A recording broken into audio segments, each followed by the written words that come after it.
నమస్తే, welcome to Aadya TV. నేను మీ స్వర్ణ. ప్రస్తుతం మనతో పాటు ఉన్నారు సీనియర్ జర్నలిస్ట్, సినీ పరిశోధకులు ఇమ్మంది రామారావు గారు. నమస్తే అండి. నమస్తే రామారావు గారు, ప్రస్తుతానికి మనోజ్ అలానే మోనికా పెళ్లి విషయంలో ఫిల్మ్ నగర్లో ఒక రకమైన చర్చ నడుస్తోందని అనుకోవచ్చు మనం. అసలు ఏం జరుగుతుంది, మోహన్ బాబు గారికి ఇష్టం లేదు, ఇవన్నీ. సో ఈ సందర్భంలో మంచు విష్ణుకి మనోజ్కి మధ్య ఆస్తి తగాదాలు మొదలయ్యాయి. సో మనోజ్ మోనికా పెళ్లిని వీళ్ళు యాక్సెప్ట్ చేయట్లేదు కాబట్టి హార్ట్ఫుల్గా విడిపోవడానికి రెడీ అయ్యారు. నా ఆస్తి నాకేమని మనోజ్ అడుగుతున్నట్టు ఇట్లా రకరకాల భిన్నాభిప్రాయాలు, భిన్న వాదనలు తెర మీదకైతే వచ్చేసాయి. మీరేం చెప్తారు? నిజంగానే అసలు గొడవలు ఉన్నాయా వీళ్ళిద్దరి మధ్య? ఆస్తి గొడవలు అంటే ఇందులో అంతా డెవలప్మెంట్ అంతా విష్ణుదే అని ఆయన ఫీలింగ్. అంటే వీళ్ళ ఆస్తులు అక్కడ ఉన్నాయి, చాలా ఎక్కువ ఉన్నాయి కదా. తిరుపతిలో మెయిన్ విద్యానికేతనం, ఆ స్థలం, అంటే ఆ యూనివర్సిటీ అవి చాలా కోట్లాది, వందల వేల కోట్ల ఆస్తి అన్నమాట అది. మరి అదంతా మరి విష్ణువే చూసుకుంటున్నాడు. దీంట్లో ఏమి ఎక్స్పెక్ట్ చేయొద్దు అని అంటున్నాడు ఆయన. తర్వాత పెళ్ళికి ముందే ఇవన్నీ అయిపోయినాయి. పెళ్ళికి ముందే సరే ఆల్ రైట్, అదో వంక దొరికింది కదా వీళ్ళకి.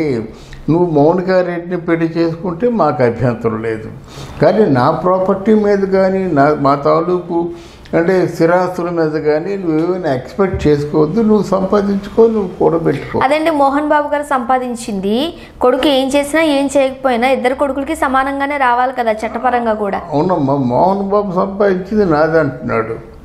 అట్లా ఎట్లా చెల్లుతుంది? ఉండండి, మోహన్ బాబు సంపాదించింది నాదంటాడు.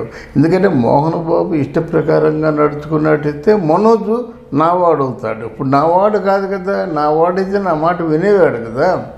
అది మంచు విష్ణు చూస్తున్నటువంటి ప్రాపర్టీస్ ఏమైనా ఉన్నట్టయితే మంచు విష్ణుది అవుతుంది. ఎందుకంటే మంచు విష్ణు తాలూకు ప్రాపర్టీస్ ఎక్కువ ఉంటాయి. అప్పుడు జార్జిరెడ్డిలో ఎవరో మరి రాజశేఖర రెడ్డి తమ్ముడు కూతుర్ని పెళ్లి చేసుకున్నప్పుడు కొంచెం మంచి ఒక రేంజ్ ఆఫ్ ప్రాపర్టీ కలిసి వచ్చిందనేటువంటి పుకార్లు వచ్చాయన్నమాట. ఎవరికి? మంచు విష్ణు రాజశేఖర రెడ్డి తమ్ముడు కూతుర్ని చేసుకున్నాడు కదా, ఆయన నలుగురు పిల్లలు. అంటే ఆవిడకి ఒక రేంజ్ ప్రాపర్టీ ఉంది. ఓ రేంజ్ ప్రాపర్టీ అంటే మామూలు ప్రాపర్టీ కంటే కొంచెం వేల కోట్ల ప్రాపర్టీ ఉన్నట్లు వినికిడి. ఆ ప్రాపర్టీ కాలేజీ, యూనివర్సిటీ కలిసి మంచు విష్ణు తాలూకు ఆధ్వర్యంలో ఉంది. ఇప్పటికే ఆ యూనివర్సిటీ ఏ స్థితిలో ఉందో కూడా ఎవరికి తెలియదు. ఏ స్థితి అంటున్నానంటే అక్కడ అది ఎవరి పేరునుందో తెలియదు కదా.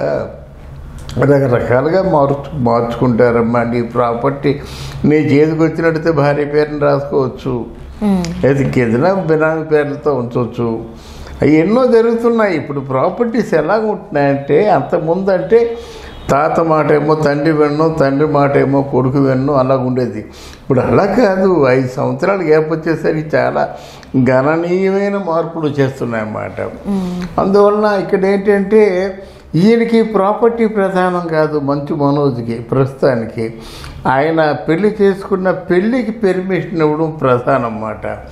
అక్కడే మంచు లక్ష్మీ ప్రసన్న ఇద్దరు పక్షాన కూడా ఉండి మధ్యవర్తిత్వం అంటే వహించి పెద్ద మనసు చేసుకున్నానే అనుకో. పెద్ద మనసు కాదు, తల్లి పాత్రే పోషించింది. ఇక్కడ ఒక చిన్న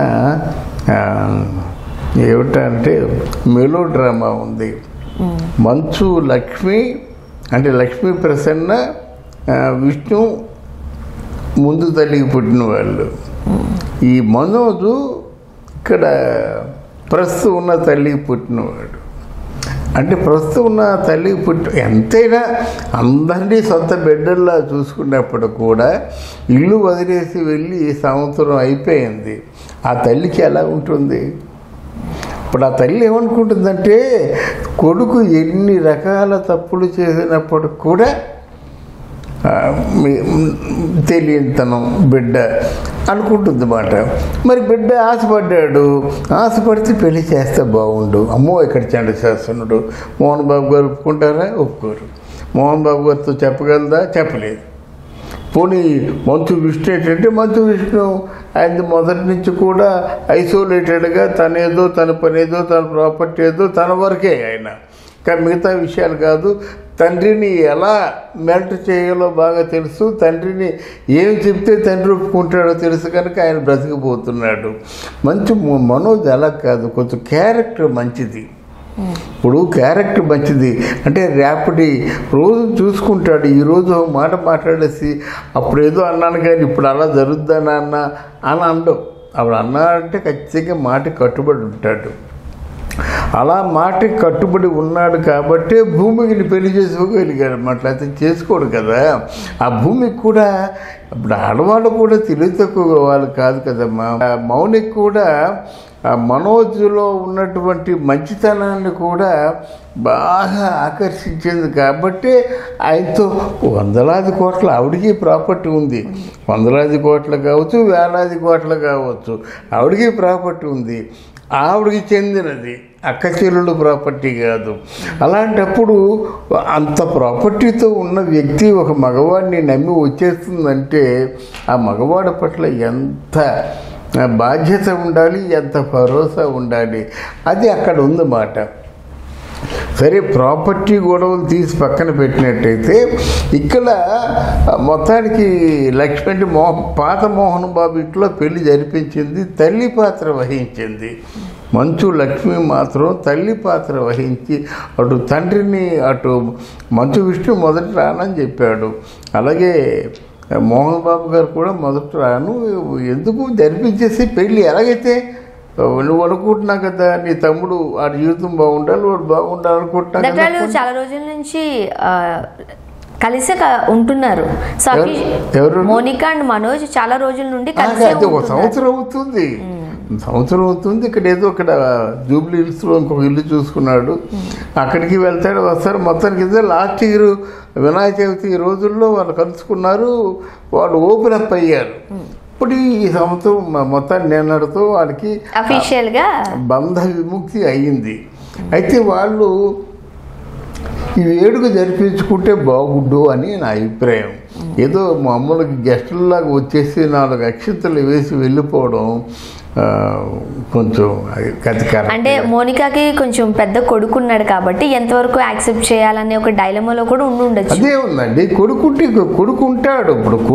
ఇప్పుడు నువ్వు ఎప్పుడైతే ఆ అమ్మాయిని నువ్వు ఆకర్షించావో, ఆ అమ్మాయిని నీ సొంతం అనుకున్నావో, కొడుకుని కూడా నీ సొంతం అనుకోవాలి కదా.